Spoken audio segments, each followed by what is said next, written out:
बिस्मिल्लाहिर्रहमानिर्रहीम, अस्सलाम वालेकुम। आज 12 फरवरी है और दिन है सोमवार का। बहुत सी डेवलपमेंट्स हैं। आज मैं कहीं मेरी कुछ पॉलिटिकल लोगों से, कुछ तजियाकारों से, बड़ी इंपॉर्टेंट लोगों से इस्लामाबाद में मुलाकातें भी हुई, उन पर बात करेंगे। बहुत अहम मालूमात आज मुझे मिली हैं, अंदर क्या चल रहा है, किस तरह की सूरत हाल है, लेकिन उस पर हम बाद में बात करेंगे नेक्स्ट वीडियोज़ में।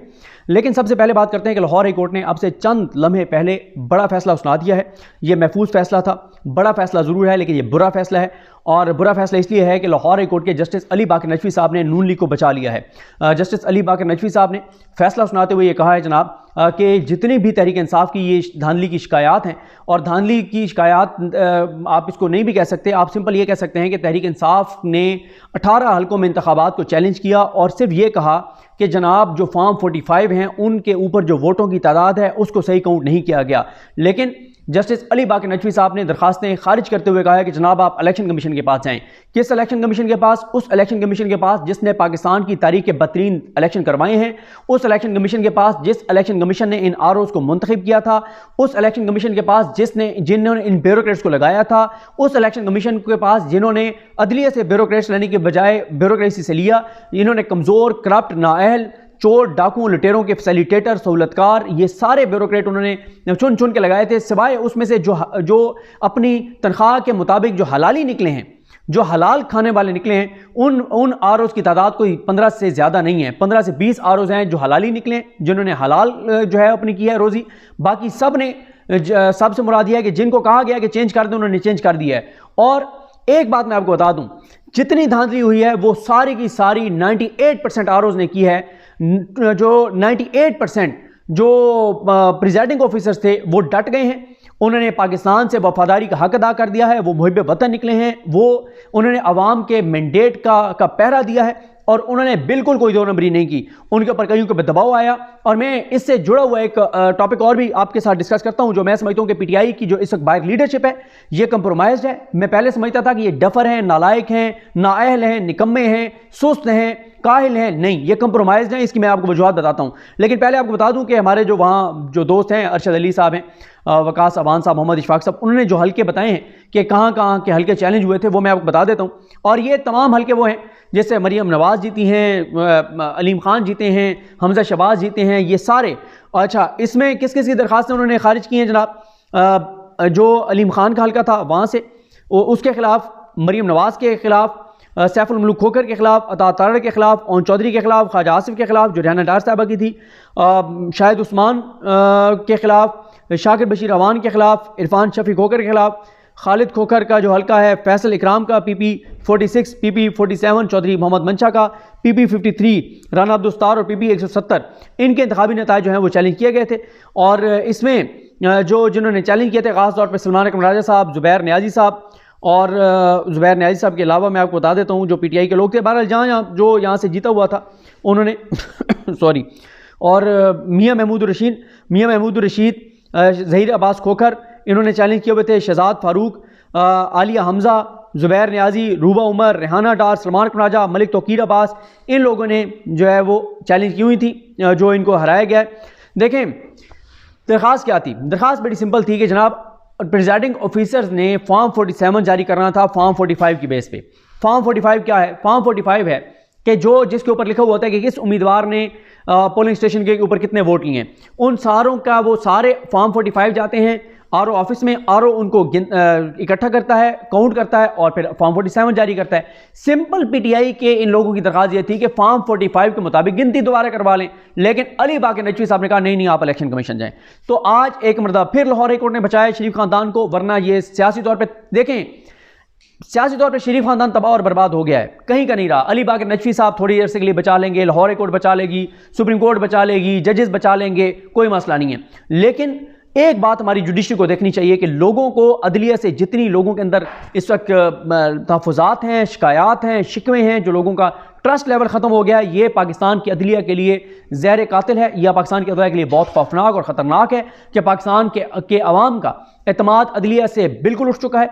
और इससे ज़्यादा खौफनाक क्या बात हो सकती है कि करोड़ों पाकिस्तानियों का मैंडेट चोरी हुआ है और अदलिया जो है वो भेज रही है उसी इलेक्शन कमीशन के पास जिस इलेक्शन कमीशन ने ये सारी वारदात डाली है। अब मैं आपको कुछ चीज़ें बताता हूँ। मैं PTI को रिटर्निंग ऑफिसर्स ने, क्या प्रिजाइडिंग ऑफिसर्स ने, रिटर्निंग ऑफिसर्स ने नहीं, रिटर्निंग ऑफिसर तो पूरे हल्के का होता है, प्रिजाइडिंग ऑफिसर हर पोलिंग स्टेशन का होता है। प्रिजाइडिंग ऑफिसर्स ने पीटीआई को क्या बातें कही हैं, जिस पे पीटीआई की क़यादत जो बाहर है कोई एक टके का इन्होंने उसके ऊपर काम नहीं किया। तो ये कंप्रोमाइज़ नहीं, तो ये क्या है, ये कहाँ से खेल रहे हैं, ये किससे हिदायत ले रहे हैं, कौन इनको चला रहा है, ये किसके हाथों में यरगमाल हैं। इनको बताना चाहिए। अगर मतलब करोड़ों लोगों ने वोट दिया इमरान खान को, इमरान खान जेल में बैठा हुआ है और ये बाहर किसके इशारों पे चल रहे हैं, किसके साथ इन्होंने डीलें की हुई हैं। क्या ये इसलिए फिर बाहर फिर रहे हैं कि इनको ये 4-5 जो इनके मेन लोग हैं इनको कोई नहीं हाथ लगाता पकड़ता नहीं है, ये टॉक शोज पे भी जा रहे हैं कि ये बिके हुए हैं, डील की हुई है इन्होंने, कंप्रोमाइज्ड हैं, कहीं और से खेल रहे हैं। फिर यही वजह नजर आती है। वजह क्या है, प्रिजाइडिंग ऑफिसर ने पीटीआई को एक तो बताया सारा कुछ, प्रिजाइडिंग ऑफिसर्स ने रब्ता करके उन्होंने कहा जी पहली बात तो यह है कि हमें जो है वो और फिर उन प्रिजाइडिंग ऑफिसर से मेरी भी बात हुई और कुछ ने मुझे कहा कि हम पीटीआई वालों को बता चुके हैं, कह चुके हैं कि ये करें, लेकिन नहीं कर रहे। क्या, एक तो उन्होंने बताया कि जनाब हमारी जब ड्यूटीज़ के लिए हमें इन्होंने भेजे लेटर भेजे हर प्रिजाइडिंग ऑफिसर को कि आपका ये 6 बंदों का अमला होगा, ये इतने बंदों का अमला होगा। तो कहते हैं वो जो नंबर लिखे हुए थे उस अमले के लोगों के, जब नंबर मिलाए तो नंबर बंद थे। फिर इनको आरओ को कहा कि ये तो नंबर ही बंद है, ये जवाब आरओ जवाब ना दे। फिर आरओ ने क्या किया कि आरओ ने नंबर भेज दिए कि ये एक और आपको लेटर भेज रहे हैं, जिस जिस इदारे का हमने आपको स्टाफ दिया है ये उस इदारे के फोकल पर्सन का नंबर है, आप उससे रब्ता करें। और ये बहुत लेट लेटर भेजे गए। जब इन्होंने उनसे रब्ता किया फोकल पर्सन से, उन्होंने कहा ये तो पहले बताया नहीं गया, लेट बताया गया, अब तो कई बंदे चले गए और कुछ लोगों के फिर भी नंबर बंद रहे। फिर उन्होंने उस रात फ़ोन किया कि जनाब हमारा तो स्टाफ पूरा नहीं है, क्या करना है हमारा। उन्होंने कहा आप प्राइवेट ले लें स्टाफ, चाहे आप अपने कोई फैमिली मेंबर कोई भी उसको ले आएँ, उसको पे हम आप कर दें, पे आपको हो जाएगा, लेकिन आप मतलब जिस तरह से भी आपने खुद मैनेज करना है आप अपना स्टाफ जो है वो पूरा कर लें। स्टाफ पूरा हो गया, चलें जी पहुँच गए। सुबह 8 बजे जिसने पोलिंग स्टेशन पे पहुंचना था वो अपने घरों से कई बेचारे सुबह 5 बजे निकले, कई सुबह 4 बजे निकले, ठीक है, निकले, दूर पोलिंग स्टेशन थे, बताया भी लेट गया। और फिर कई लोगों को के पास जो है वो एंड्रॉयड मोबाइल नहीं थे, उन्हें कहा गया कि आप लें, क्योंकि वहाँ से रिजल्ट अपलोड करना था, फॉर्म 45 जो है वो अपलोड करना था इलेक्शन मैनेजमेंट सिस्टम जो करोड़ों रुपए से बनाया गया था उसके ऊपर। पहुँच गए जनाब पोलिंग स्टेशन के ऊपर। पोलिंग स्टेशन के ऊपर पहुँचे, हर जगह पे पोलिंग इसलिए लेट शुरू हुई तकरीबन क्योंकि पोलिंग स्टाफ ही बेचारा बहुत लेट पहुंचा, इतने दूर से सारी चीज़ें। फिर ये पोलिंग स्टाफ पहुंच गया, कई पोलिंग स्टेशन पे कुछ लोग आ गए, ख़वातीन के पोलिंग स्टेशनों पे ख़ास तौर पे, और उनको डराया गया, धमकाया गया, सारी चीज़ें की गई। फिर क्या हुआ कि जनाब पोलिंग ख़त्म हुई। पोलिंग ख़त्म होने पर उन्होंने फॉर्म 45 जो है, उनके पास जो फॉर्म 45 होते हैं उनको जो दिए जाते हैं वो दिए जाते हैं, अगर 20 उम्मीदवार हैं तो उनको 20 तो उनको देने के लिए होते हैं कि हर एक को जो है वो एक एक कॉपी फॉर्म 45 की दी जाएगी। एक फॉर्म 45 उन्होंने बाहर चिस्मा करना होता है, जो पोलिंग स्टेशन होता है वहाँ पे गोंद के साथ उन्होंने वहाँ पे पेस्ट करना होता है। एक उन्होंने अपने पास रखना होता है, एक उन्होंने सिक्योरिटी वालों को देना होता है, जो वहाँ पुलिस सिक्योरिटी कर रही है, जो भी इदारा सिक्योरिटी कर रहा है, एक उनको देना होता है। एक उन्होंने दो उन्होंने आरओ ऑफिस में जाके जमा कराने होते हैं, एक आरओ को, एक वहाँ इलेक्शन कमीशन के जो स्टाफ बैठा है उसको। ये है फॉर्म 45 का पूरा। अच्छा हुआ क्या, ये जब गए वहाँ पे पहले तो इनको अंदर इंटर नहीं होने दिया गया आरओ ऑफिस में, प्रिजाइडिंग ऑफिसर्स को।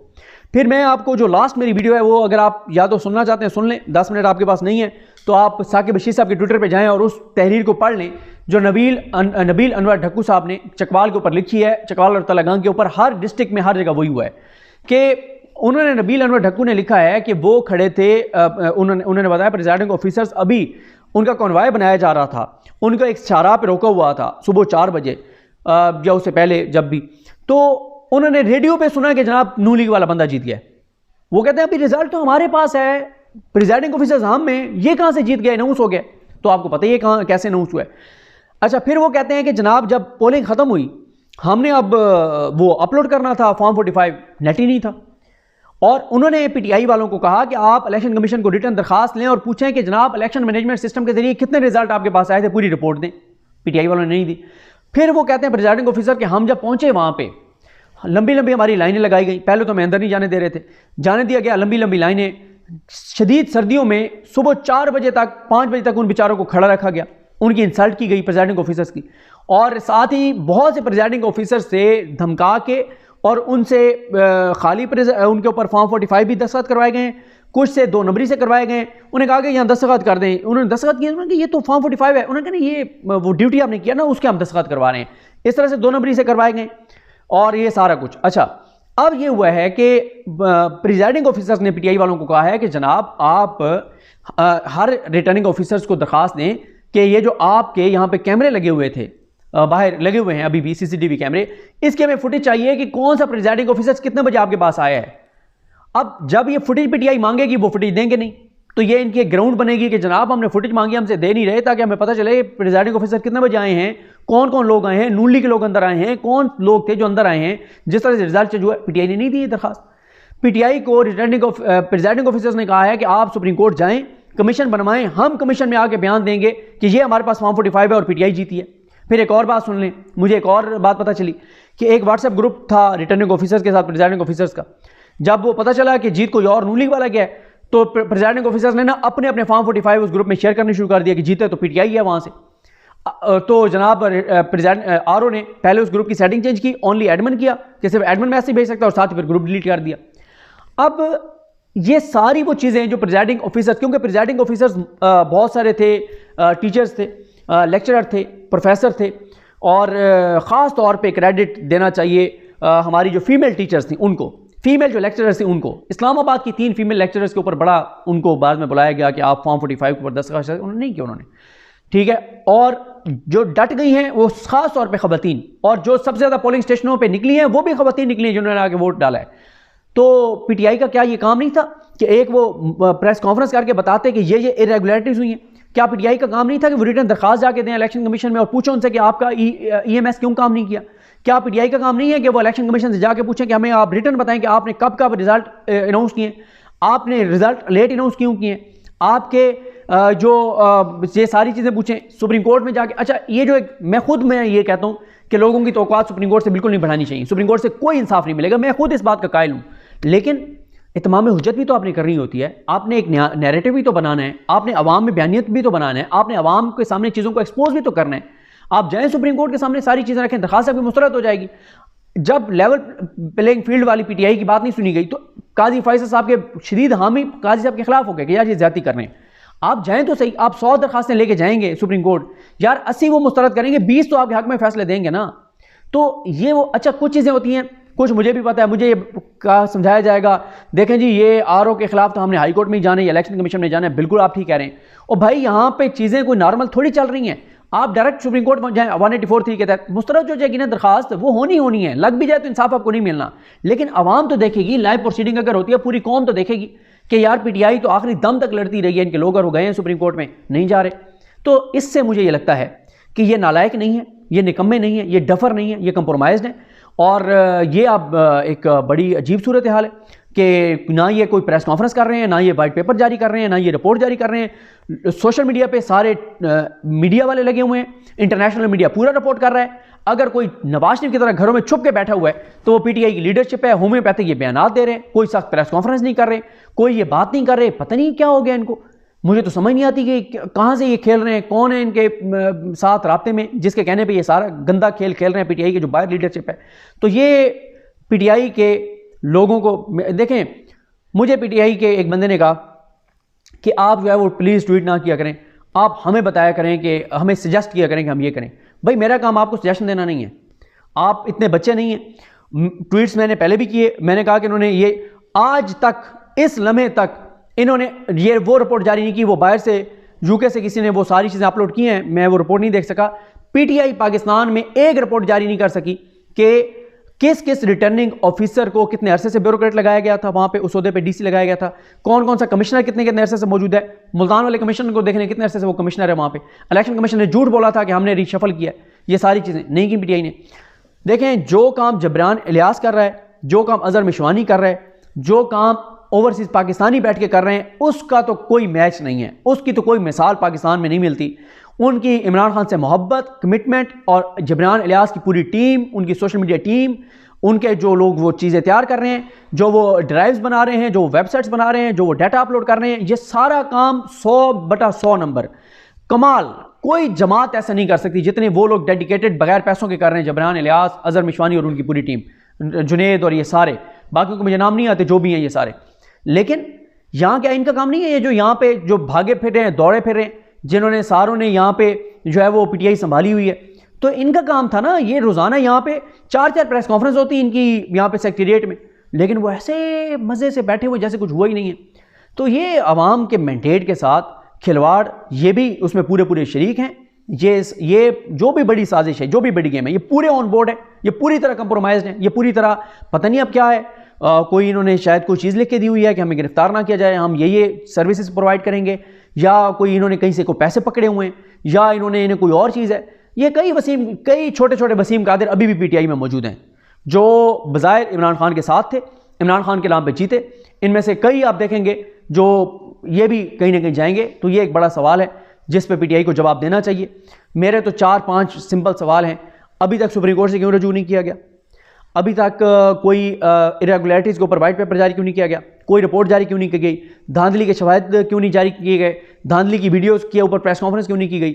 यानी आप देखें यहाँ तो मतलब मुखालिफ उम्मीदवार इनके हक में प्रेस कॉन्फ्रेंस कर रहे हैं और ये चुप करके बैठे हुए हैं। तो ये चीज़ें इतनी सादा नहीं है, कुछ तो है इसमें, दाल में काला है। आप लोगों को खुद इस पर बात करनी चाहिए और इनसे सवाल करना चाहिए कि ये कहाँ से खेल रहे हैं। मुझे अपनी दुआ में याद रखें। अल्लाह करीम हम सबका हामी नासर हो। अल्लाह हाफिज़।